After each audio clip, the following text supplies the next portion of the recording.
Hello students. आज की इस क्लास में आप सभी का बहुत बहुत स्वागत है। बच्चों,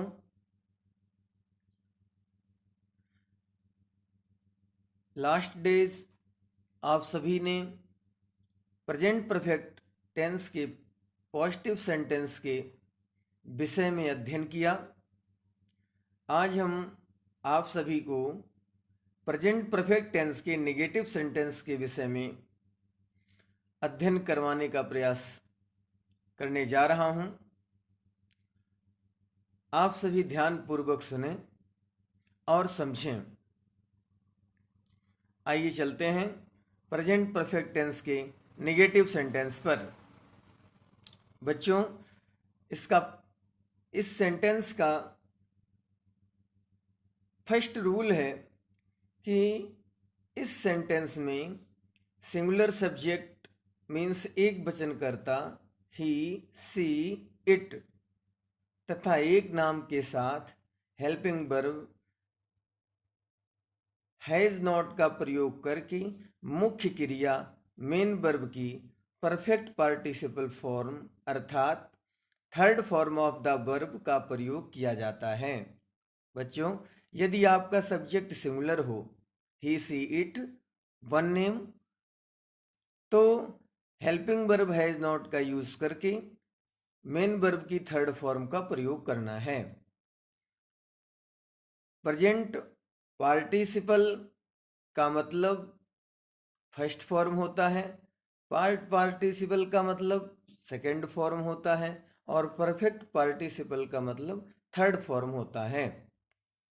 रूल नंबर 2 है प्लूरल सब्जेक्ट मीन्स बहुवचनकर्ता आई, बी, दे, यू तथा एक से अधिक नाम, ये प्लूरल सब्जेक्ट होते हैं।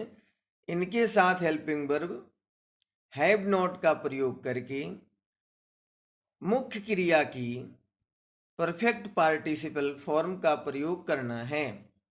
यदि आपका सब्जेक्ट प्लूरल है, I, we, they, you, one more name है, तो हेल्पिंग वर्ब आपको हैव नॉट लगा करके मुख्य क्रिया की थर्ड फॉर्म का प्रयोग करना है। आपको मैं बता दिया कि परफेक्ट पार्टिसिपल वर्ब की थर्ड फॉर्म को कहते हैं। बच्चों, आप स्क्रीन पर जैसा देख पा रहे हैं, हमने नोट लिखा है। नोट में कुछ शब्द लिखे गए हैं, आइए पढ़ते हैं। प्रेजेंट परफेक्ट टेंस में so far, up to, now, lately, recently, just, just now, already, at, since, for, as at, ever, presently, one, twice, thrice का प्रयोग समय का बोध कराने के लिए किया जाता है, टाइम को एक्सप्रेस करने के लिए किया जाता है। बच्चों, ये एडवर्बियल फ्रेज हैं, या यूं कहें कि ये एडवर्ब हैं। ये क्रिया की विशेषता बतलाते हैं। इनमें से कुछ एडवर्ब्स ऐसे हैं जिनका प्रयोग प्रेजेंट परफेक्ट के पॉजिटिव सेंटेंस में किया जाता है और कुछ ऐसे हैं जिनका प्रयोग निगेटिव और इंट्रोगेटिव सेंटेंस में किया जाता है। इनमें से कुछ शब्दों का यूज हमने नीचे के इसी नेगेटिव सेंटेंस के एग्जाम्पल में हमने दिया है और इनका प्रयोग जब सभी टेंसों के यूजेस आपके लिए बताए जाएंगे, पढ़ाए जाएंगे, तब उनमें इनका जिक्र किया जाएगा। आइए स्ट्रक्चर देखते हैं इस टेंस का। स्ट्रक्चर है सब्जेक्ट प्लस हैज है प्लस नॉट प्लस वर्ब की थर्ड फॉर्म प्लस ऑब्जेक्ट। बच्चों, यदि आपका सब्जेक्ट सिंगुलर होगा तो हैज का यूज करना है, यदि आपका सब्जेक्ट प्लूरल होगा तो हैव का यूज करना है, फिर आपको नॉट नेगेटिव वर्ड यूज करना है, फिर वर्ब की थर्ड फॉर्म, फिर ऑब्जेक्ट। जैसे एग्जाम्पल से, उन्होंने तुम्हें नहीं बुलाया है। यहाँ पर यदि आपको सब्जेक्ट पता करना है तो आप कौन या किसने लगा करके वर्ब पर प्रश्न करेंगे तो आपको सब्जेक्ट मिल जाएगा, कर्ता मिल जाएगा। जैसे उन्होंने तुम्हें नहीं बुलाया है, तो किसने तुम्हें नहीं बुलाया है, आंसर आया उन्होंने तुम्हें नहीं बुलाया है। तो यहाँ पर मित्रों उन्होंने की अंग्रेजी दे प्लूरल सब्जेक्ट है, इसलिए इसके साथ हैव हेल्पिंग वर्ब का यूज किया गया। फिर नेगेटिव वर्ड नॉट, क्रिया हो रही है, वर्ब हो रही है कॉल, कॉल मीन्स बुलाना, कॉल की थर्ड फॉर्म हो गई कॉल्ड, और सेकेंड फॉर्म भी इसकी कॉल्ड ही होती है। दे हैव नॉट कॉल्ड यू, ये आपका ऑब्जेक्ट है यू।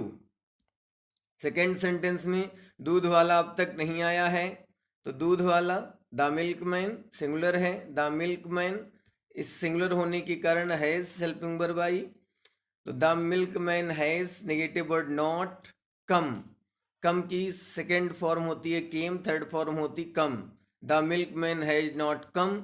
यहाँ पर एडवर्ब जो यूज किया गया है, जब मैंने जो नोट में अभी आपको बताया था, सो फॉर मीन्स अब तक, the milkman has not come show for. तीसरा सेंटेंस है वह अभी तक नहीं आया है, वह अभी तक नहीं आया है, यहाँ पर वह शब्द सिंगुलर है, इसलिए इसके साथ हेल्पिंग वर्ब हैज का यूज किया गया। He has negative word not come, he has not कम, अभी तक की अंग्रेजी येट, ये भी एडवर्बियल फ्रेज यूज किया गया, ही हैज नॉट कम येट। बच्चों जैसा कि मैं बता दूं, मैंने कहा कि जस्ट और ऑलरेडी का यूज पॉजिटिव सेंटेंस में किया जाता है। यहाँ पर मैंने आपके लिए एक पॉजिटिव सेंटेंस का सेंटेंस यूज किया है, लिख दिया है कि आपके समझ में आए। जैसे सुधा ने अभी क्लास छोड़ दी है, तो सुधा ने अभी क्लास छोड़ दी है, सुधा सिंगुलर है, तो सुधा हैज, सुधा के साथ हेल्पिंग वर्ब हैज यूज की गई, और मेन वर्ब और हेल्पिंग वर्ब के बीच में यहाँ पर एडवर्बियल फ्रेज यूज किया गया जस्ट। पॉजिटिव सेंटेंस में ये बीच में ही आता है, तो सुधा हैज जस्ट, मेन वर्ब है लीव, लीव माने छोड़ना, लीव की सेकेंड और थर्ड लेफ्ट होती है, सुधा है just left the class. Next sentence है राम के भाई ने उपन्यास नहीं खरीदा है, तो यहाँ पर एपॉस्ट्रॉफी का प्रयोग किया गया, किसी शब्द के बाद में कॉमा लगा करके ऐसे एस लिख दिया जाए, एपॉस्ट्रॉफी कहलाता है कि रामाज ब्रदर, राम का भाई रामाज ब्रदर, तो यहाँ पर रामाज ब्रदर लिखा गया, राम का भाई सिंगुलर हुआ, इसलिए हेल्पिंग वर्ब हैज यूज की गई, नेगेटिव वर्ड नॉट। खरीदना की अंग्रेजी बाई, बाई की सेकेंड और थर्ड बॉट होती है, तो Rama's brother has not bought novel means उपन्यास। नेक्स्ट सेंटेंस है, नेक्स्ट सेंटेंस है उन्होंने तुम्हारी पुस्तक नहीं चुराई है, तो उन्होंने की अंग्रेजी दे प्लूरल सब्जेक्ट है, इसलिए हैव हेल्पिंग वर्ब यूज की गई, they have negative word not. चुराना की अंग्रेजी स्टेल, स्टेल की second stole, third stolen, they have not stolen your book, your शब्द पॉसेसिव प्रोनाउन है, इसके साथ नाउन आता है, तो they have not stolen your book.